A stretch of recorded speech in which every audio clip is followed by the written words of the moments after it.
Mr. Tanmay Maheshwari, Chairman Dnpa, and Managing Director Amar Ujala on stage. Once again, ladies and gentlemen, your applause is much appreciated.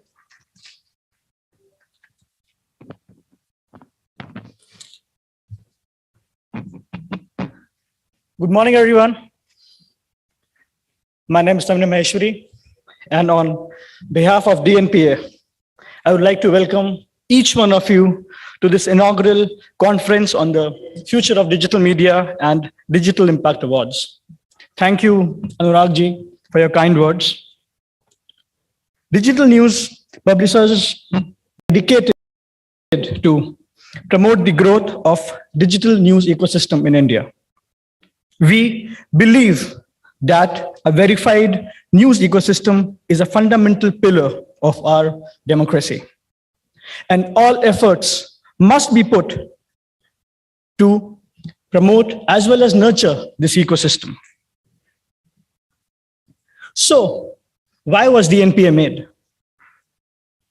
Dnpa was made just to do one thing: promote the digital news ecosystem, promote the verified news culture, and to fight against the fake news. We regularly share our collective experiences and inputs through our consultation papers. This is done on various matters linked to the policy as well as the big tech industry. Also provide a constructive platform for an open dialogue between all the stakeholders in this entire ecosystem. We at Dnpa believe that we have to coexist, but at the same time, our values cannot be compromised. Journalism has been at the heart of our organizations, and we always wanted to be that way. We are blessed to be a part of an industry that has a power to educate and empower millions of minds.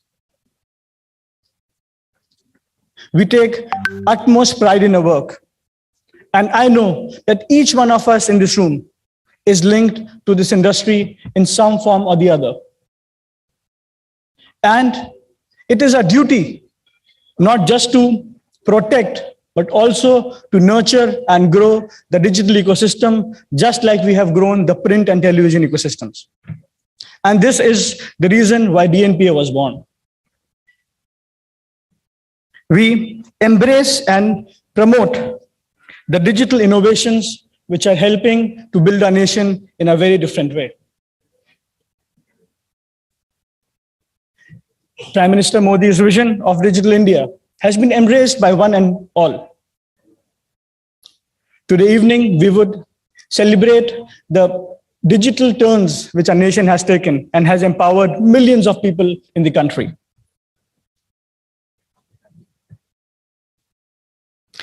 So in our endeavor to work towards our goal, today we have with us so many brilliant minds.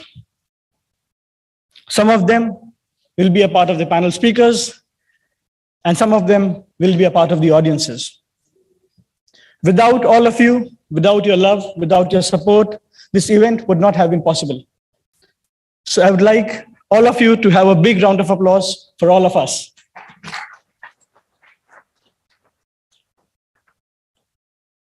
Every journalist, in fact, everyone who is a part of this digital media news ecosystem, and in fact, the news media ecosystem, has a responsibility to change the ignorance that covers the world. I would like to dedicate this day to nothing but the truth, as truth is always the strongest argument. So with this, I would like to hand over the stage to all of you, to all the eminent guests. And on behalf of all our 17 members of Dnpa, I would like to thank each one of you for taking out time and being a part of this initiative. Thanks a lot.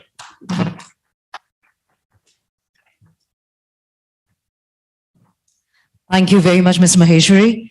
Ladies and gentlemen, now we have an addition right here which will be very interesting. It's time for a CEO's panel, the big challenge and the big fun, where we'll be getting some quick one-liners from the respective CEOs who will be joining us here on stage.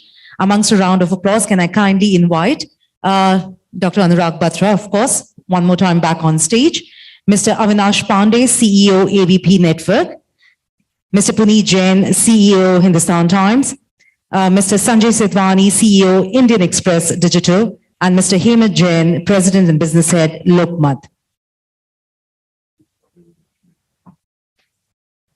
Trust me, you will enjoy this. And as I keep mentioning, and I'm going to keep reiterating, a round of applause, please.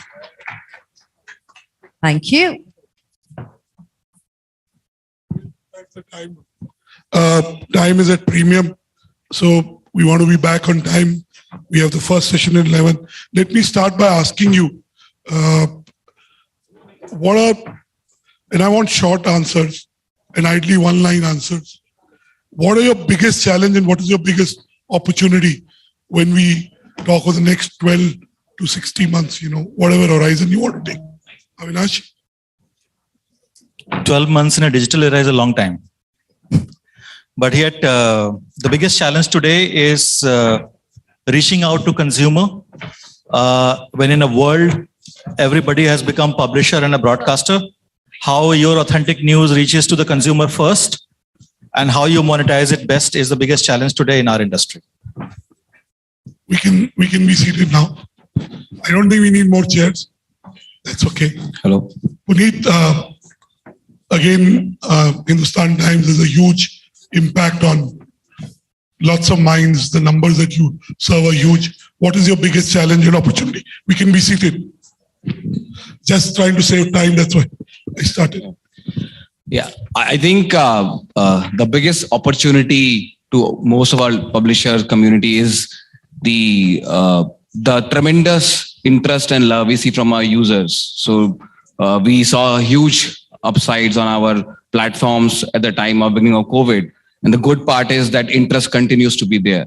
So all of us continue to attract millions of users on our platform to consume news on daily basis. In fact, what we are seeing is a huge reinforcement towards credible journalism in these interesting times of social world we are living in. However, I think the challenge also stems from the same.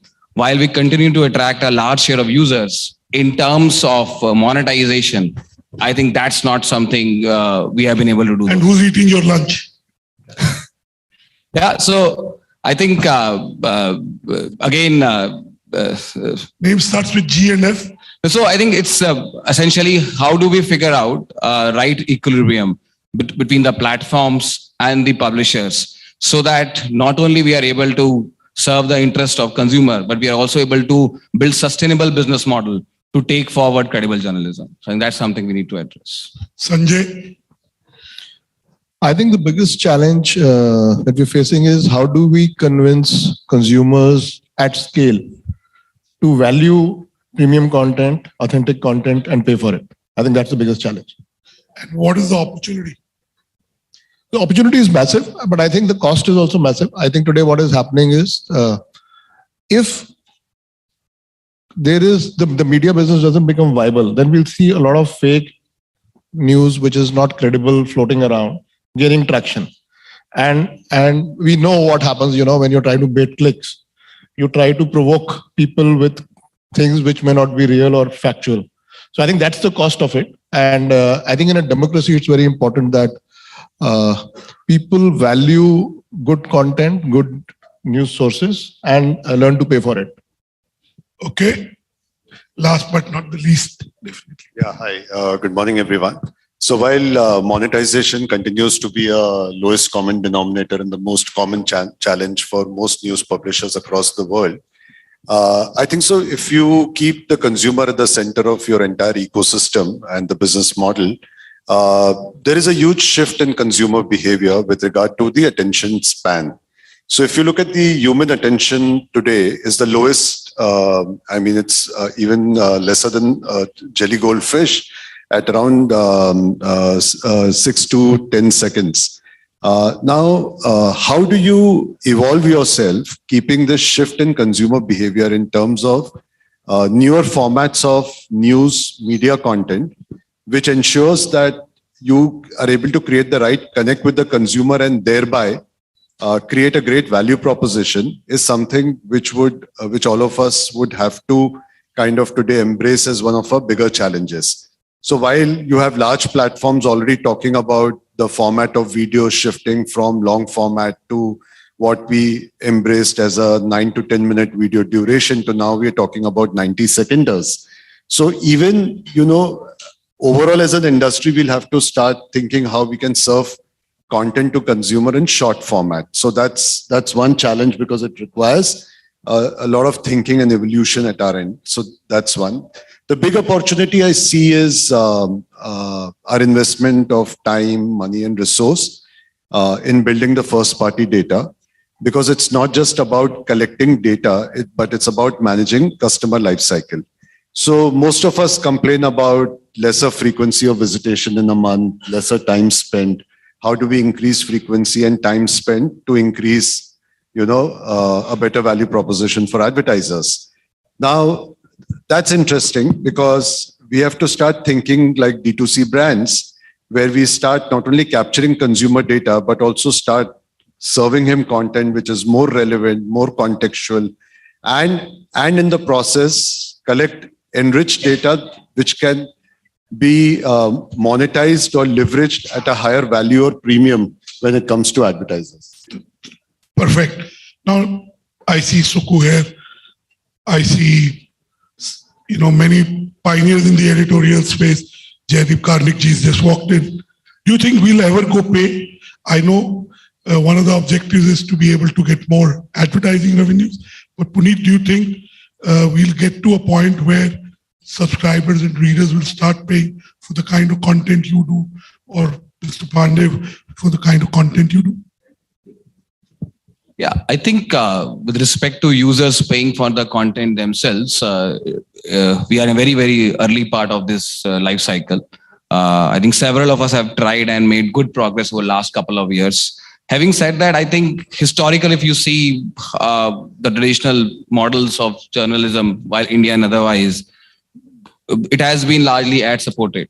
So to be able to shift that complete user mindset and to be able to make users pay for the credible journalism, it will take not only a tremendous effort from all of us, and we would need to also bring forward the differentiated content themselves. What has happened is in this let's say quest for breaking news, which is important, having it leads to the commoditization of news. So hence the key will be to do the right investments and take the right news to the right user and persist for a reasonable period of time before we see sustainable large outcomes. Mr. Pandey, your comment. When I participated today, since morning I'm hearing a couple of speeches. I reminded of the time 15 years ago in the broadcast industry. The entire money paid by the viewer was going in the hand of cable operator and not coming to the broadcast owners. And they sat down. Not together. Only that, you were paying the cable operators. We still do that, but saying that the sizable portion of the money which is paid by the viewer is now coming to the broadcaster. They sat down together to solve the problem. Okay. Consumer is ready to pay. You have to design a right framework, bring necessary regulatory environment. What is happening today is that right to read an article or see a content is considered right to have a fertilizer subsidy. It is not free. And the media owners, regulators, and platform operators, three of them have to sit together to solve this problem. People are ready to pay for good content. I'm sure Dnpa will. I want to close by asking the last question. If there was one change that needed to be done to be able to get you the revenues that you need, what would that be? We'll start with Sanjay and then go. So I think at the end, the consumer is the king, and we have to demonstrate that what we produce is adding value to his life. So I think the onus is on us. How do we create that? The challenge today is everybody is a publisher today. And when people are consuming news off platform somewhere, they don't distinguish between what is right, wrong. They consume what is. And with stacky content, they don't even know whether what they're consuming is right or not. And they form opinions. So I think that's the biggest challenge, and that's something we'll have to address. That's the challenge of fake news or not credible content. And but I'm saying in revenue terms, if DNPA had to evangelize something, what would be one thing that changes in the environment? I think at a collective level, I think building a Google and Facebook writing $100 million check to each one of you. Sorry? Google and Facebook writing $100 million check to each one of us. I don't think sustaining on subsidies is a way I would like to have this media grow. We should grow on our own strength. We should have an environment which is at par and more certainty in the relationship with large media players. So I think somebody says, okay, I'm supporting news today and then tomorrow they walk away. Now that's a challenge, right? Because suddenly you've built something, you've asked media to support you with building content, and then tomorrow you're not there. So I think that's a challenge. And also the regime of APIs is changing, that they won't be relevant. So that's another topic by itself. Your closing comment? I would say fundamentally we need to get both the key stakeholders, which is the consumer as well as the advertiser, to start valuing us. So not just in terms of valuing the content we create, but also valuing internet as a medium, because the primary perception is that internet is free. And thereby, if you look at today, the biggest challenge when we talk about monetization is also the manner in which internet is sold as advertising compared to some of the other traditional media platforms. And that is primarily because are we associating enough value with which what With your comment, we have Suku's session and we don't want to miss that. Suku is seen the evolving of digital media over the last 3 decades in various shapes and formats. Yeah. Your comment? So what I would say is, first and foremost, of course, the financial lack of equilibrium needs to be addressed. That is necessary. Having said that, that's not sufficient, because what I think all of us would need to do is invest in building the consumer products like the way internet businesses do. So that requires significant investment, as well as being able to build understanding of users and then serve the content they would like to be. So hence the first party data is the... Thank you so much, Puneet, for being so specific. Avinash? Only 2 things we need to do as a, see what we can do as an industry body is what we can control, right? And we can control our content. So what are the content for larger public good, which are headlines? It should be freely available to people. But beyond that, if anybody wants to read or see, it has to be paid. And if the industry moves to, that's what television broadcaster did in entertainment sector. Look at today the subscription revenue of Hotstar or Z5 or Sony Live. It is quite significant. We need to move in that direction. Keep the larger public good headlines free of cost. Put the articles and the videos into the paywall. Thank you. Please give this panel a big round of applause. Thank you to all of you. We have Mr. Sukumar Ranganathan's session. I also look forward to that. So please give a big round of applause to Suku for coming up. He came here on time. Something before that. Thank you very much, Dr. Batra. Thank you very much to everyone on stage. We request you to stay with us for just a bit more. Can I request Priyanka Baduria, Associate Director, Exchange for Media Group, to kindly present a memento to all our speakers here on stage, please? And all those who are being nice, thank you very much. We hope it's contagious. Come on, everyone.